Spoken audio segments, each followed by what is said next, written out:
高雄桃花公园是北高雄重要的森林公园，面积有95公顷。因为无同时间开发分做两区，所以民众反映讲这1期甲2期开发差真多，认为规个公园就要重新来思考规划。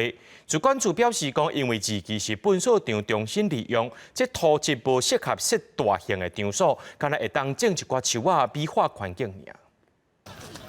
下晡时啊，家长带小朋友来耍，嘛有民众散步运动，这是高雄都会公园1期景象。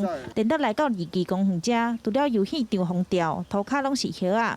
有民众怨叹两边的开发是差真多。来这问到民众认为，两边公园作用无共款，1期较适合囡仔佚佗，2期公园适合民众行路运动。2期我是感觉讲，它只要注重于有山坡啦、咧爬路啦、啥货，较注重咧运动安尼行呢啦。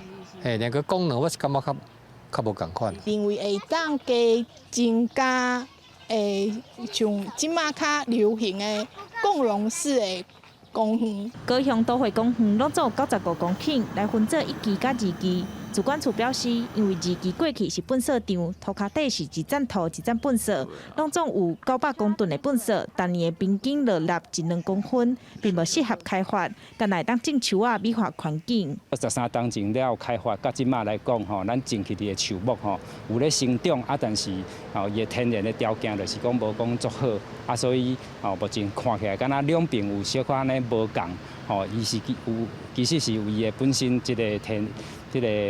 本身条件的无共。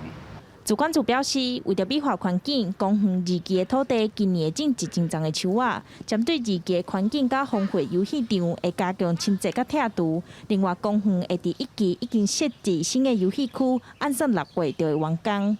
记者钟义辉、邱朝阳高雄报道。